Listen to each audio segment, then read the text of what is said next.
On m'a appris malgré moi à me faire petite. Mais comment faire quand on occupe l'espace sans le vouloir? Je m'appelle Mélina, j'ai 24 ans et on m'a toujours appris à me faire petite. Malheureusement, je fais 1m80.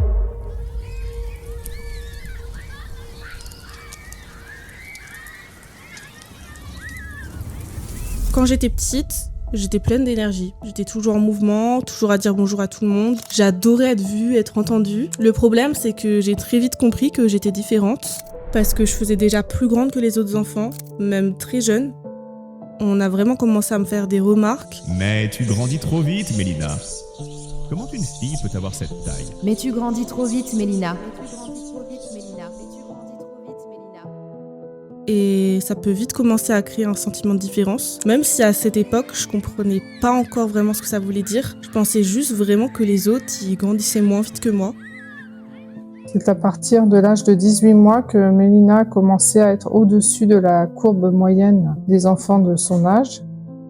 Et cela a continué tous les ans jusqu'à ses 12 ans où elle mesurait déjà 1m68, qui correspond à la taille d'une jeune femme, et c'était l'âge où elle est entrée en 6e. En maternelle, Mélina ne faisait déjà pas son âge, elle paraissait déjà à 3 ans la taille d'une enfant de 5 ans. Voilà, et en tant que parents, ce qui nous énervait un petit peu, c'est que quand il y avait des agitations dans la classe, forcément, l'élève qu'on remarquait en premier, c'était Mélina, alors qu'elle n'était pas forcément dans le groupe concerné. Donc c'est vrai que ça, on a eu plusieurs maîtresses qui nous ont un petit peu embêtés avec ça. Au niveau des remarques, évidemment, c'était sans arrêt, qu'est-ce qu'elle est grande pour son âge, est-ce qu'elle a encore grandi, voilà.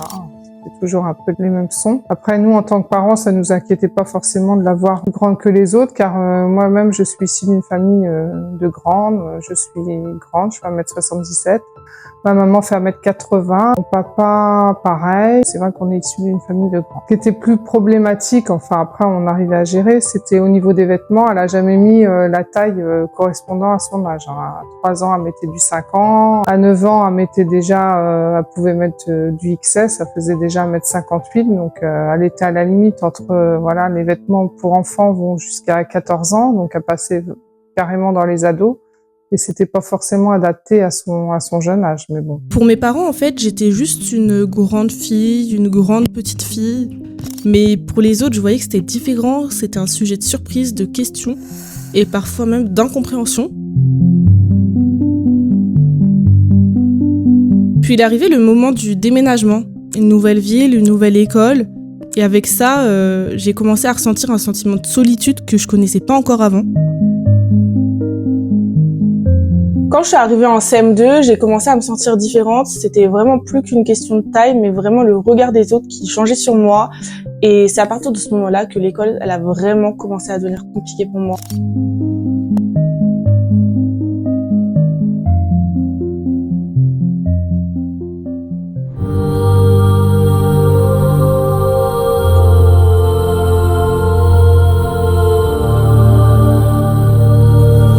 Ma différence de taille, j'avoue que j'ai vraiment commencé à la ressentir vers la fin de la primaire, quand j'ai commencé vraiment à me sentir à l'écart par rapport aux autres. Mais j'avoue que la 6e, 5e, 4e, 3e, c'était vraiment un enfer.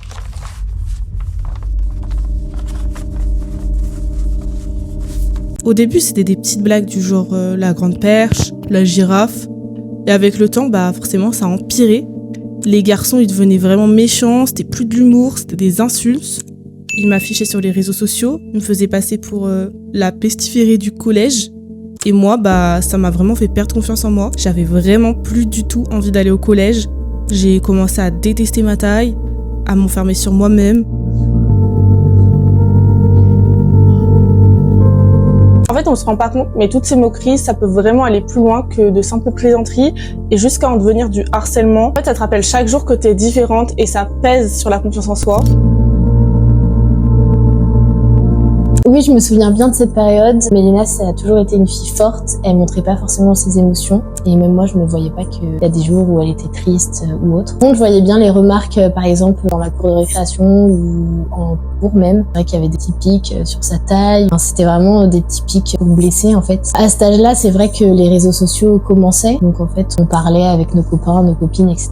Mais on voyait pas le mal, on va dire, des réseaux sociaux. Et c'est vrai que les moqueries ont commencé aussi hors du collège. Mélina, elle recevait des messages, il y avait eu des montages photos, enfin des blagues en fait où à notre âge, à l'âge qu'on avait à cette période, entre copains, on pouvait en rire, etc. Mais ça pouvait aussi énormément blesser et Mélina, c'était le cas. Mais c'est vrai que quand on voyait Mélina, elle me montrait les messages et quand on voyait ça, on se disait que voilà, c'était juste des garçons cons, que c'était un âge bête et qu'ils faisaient ça juste pour faire leur intéressant, alors qu'en fait, en fin de compte, c'était vraiment de l'harcèlement et au fur et à mesure, à force, c'était répétitif et c'est vrai que là, on voyait bien que c'était de l'harcèlement. Et la grande perche salue la girafe.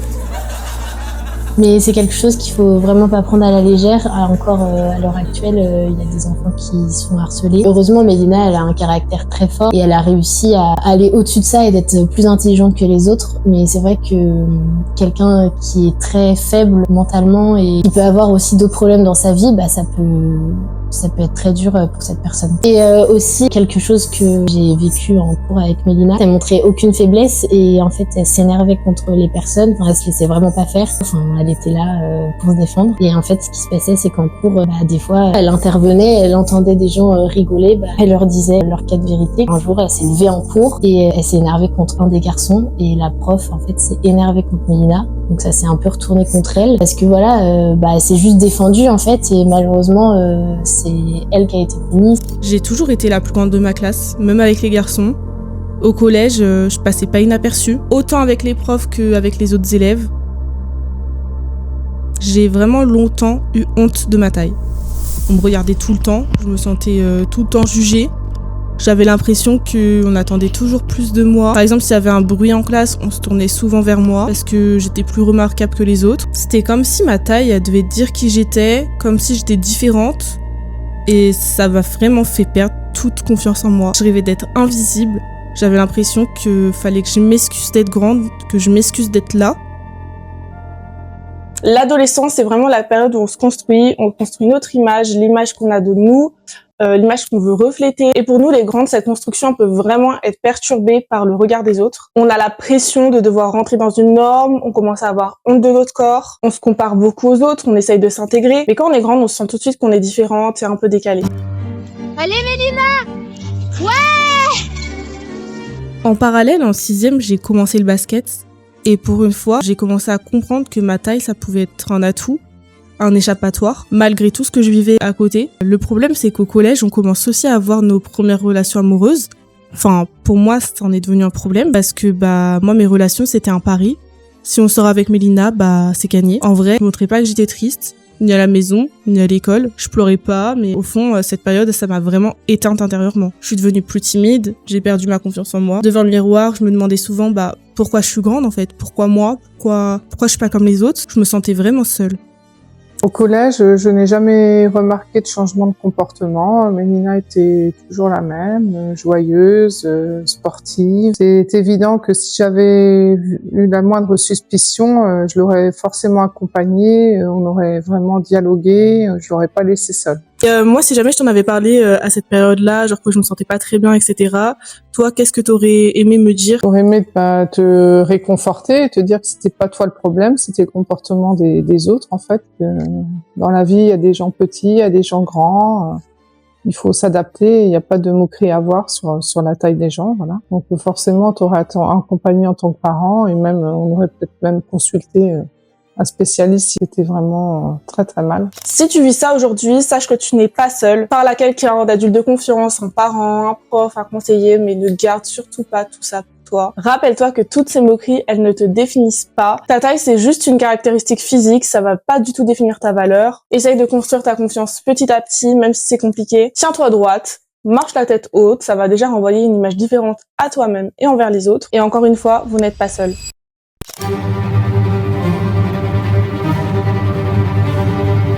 Le lycée, ça a vraiment été un tournant pour moi. J'ai enfin trouvé un environnement où je pouvais être moi-même, entourée de personnes qui m'acceptaient sans me juger. J'ai rencontré au lycée des amis qui sont encore mes amis à l'heure d'aujourd'hui. Et c'était la première fois depuis longtemps que je me sentais vraiment à ma place. Alors à côté de ça, j'avais compris que les remarques sur ma taille, ça allait persister, que dans la vie quotidienne, je pourrais jamais empêcher les gens de me faire des remarques. Alors j'ai commencé à relativiser. J'ai continué le basket, c'était vraiment un vrai refuge pour moi et je prenais vraiment confiance en moi quand j'étais là-bas. À cette période-là, j'ai aussi commencé la photographie. J'aimais beaucoup être créative, j'aimais beaucoup capturer des moments et j'ai aussi commencé à m'intéresser aux réseaux sociaux. Donc au début, j'ai commencé avec Musical.ly, puis après c'était TikTok. Et c'était vraiment une manière de m'exprimer, de prendre confiance en moi. Petit à petit, en me libérant à travers la création de contenu, vraiment j'ai adoré ça. En fait, le lycée, ça a vraiment été le début de ma reconstruction personnelle après des années de collège difficile.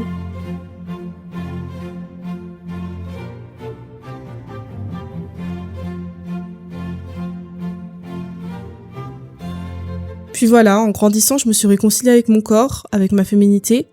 Après le lycée, mon parcours, il a pris une nouvelle dimension. J'ai fait un BTS communication pour continuer dans tout ce qui était la création de contenu. Et puis je suis partie à Paris pour poursuivre un bachelor en marketing digital et audiovisuel. Je l'ai réalisé en alternance dans une agence d'influence. Pendant tout ce temps, je continuais à créer, à partager et surtout à grandir avec mes projets. Mais au bout d'un moment, ça m'a paru évident de devoir nicher mon contenu un peu parce que j'avais pas vraiment de niche. Et le sujet, il m'est venu tout de suite parce que c'est forcément un sujet qui me touche profondément. En fait, ma taille, qui avait longtemps été une source de difficulté, c'est devenu un véritable atout. J'ai appris à m'habiller selon ma morphologie. J'ai commencé à valoriser ma silhouette, à assumer pleinement qui j'étais.